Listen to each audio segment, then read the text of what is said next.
చెప్పాడు కదా, అప్పుడు ధర్మశాస్త్రంలో ఒకవేళ అట్లా జరిగితే కనుక మీరు విడాకులు ఇవ్వచ్చు కదా అన్నారు కదా. అప్పుడు మీకున్న ఆచారాన్ని బట్టి పరిస్థితిని బట్టి మోసే అలా చెప్పేళ్ళే కానీ అలా చేయటానికి వీలు లేదు. విడాకులు అనేది అసలు వాక్యానుసారం కాదు. ఎలాంటి పరిస్థితి అయినప్పటికీ కూడా ఆ ఆలోచన కూడా రావటం వాక్యానుసారం కాదంతే. ఆ దిశగా నువ్వు నేను అసలు ఆలోచించటానికే వీలు లేదు. అర్థమవుతుందండి?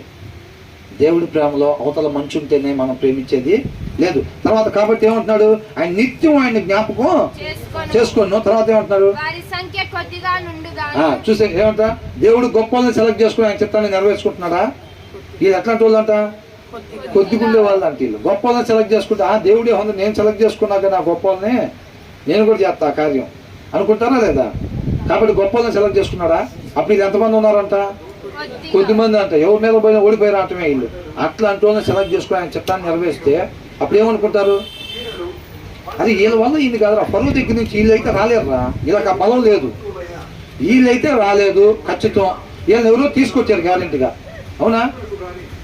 సృష్టిని చూసినప్పుడు దేవుడు ఉన్నాడు అన్న విషయం మనకు బయలుపడిద్దా లేదా? ఎందుకని ఈ చందమామను ఒక ఆయన తయారు చేసి ఉన్నాడు ఖచ్చితంగా. మనుషులు, ఈ భూమి మీద ఉన్న మనుషుల్లో ఎవడు చందమామను తయారు చేసి అక్కడ పెట్టలేడు, నక్షత్రాలని పెట్టలేడు. మన దగ్గర ఉన్న వాళ్ళు గొప్ప గొప్పవి కనుక్కుంటుంది ఎవరు? ఇప్పుడు ప్రపంచవ్యాప్తంగా ఎలాన్ మస్క్ ఒక్కడే. అవునా?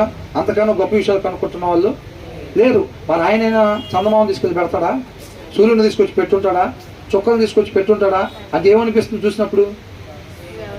ఖచ్చితంగా దేవుడు ఉన్నాడు, దేవుడే ఇదంతా పెట్టాడు అనేది తెలుస్తుంది. కాబట్టి ఈయనకేంటంటే కొద్ది మందిని సెలెక్ట్ చేసుకొని చేసినప్పుడు వాళ్ళ వైపు చూడకుండా ఎవరి వైపు చూస్తారు?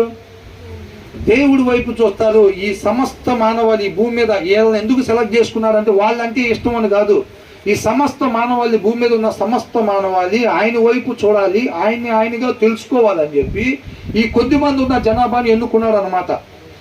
గొప్పవాడైన ఫరో దగ్గర నుంచి వీళ్ళని బయటకు తీసుకొస్తే అంత గొప్ప శక్తి ఉన్న, అంటే ఇప్పుడు అమెరికా దేశంలాగా అప్పుడు ఈజిప్ట్ అంటే అంత బలమైన దాని దగ్గర నుంచి ఇప్పుడు యనమల కుదురులో కొంతమంది బానిసలు వెళ్ళి ట్రంప్ని ఎదిరించి బయటకు వస్తారు వీళ్ళు. అలాంటిది అనమాట అది. అర్థమవుతుందండి? అలా వచ్చారు అని అంటే జనాలకు ఒక ఆలోచన వచ్చి దేవుని అది వీళ్ళ వల్ల అయితే కాదు, వీళ్ళుగా అయితే ఆయన ఎదిరించి బయటకు వచ్చిన వాళ్ళు కాదు, వీళ్ళని ఎవరో ఖచ్చితంగా ఒక ఆయన తీసుకొచ్చాడు బయటికి అనే ఒక ఆలోచన జనం మొత్తానికి వచ్చింది. ఆ తీసుకొచ్చిన ఆయన ఎవరు అని తెలుసుకుంటారు అని చెప్పి వీళ్ళని సెలెక్ట్ చేసుకొని గొప్పవాడైన ఫరో దగ్గరికి పంపించి అక్కడి నుంచి వాళ్ళని బయటికి విడుదల చేసినప్పుడు ఈ చుట్టూ ఉన్న సమస్త మానవాళి ఏం చేస్తారంటే ఆ ఇస్రాయేలు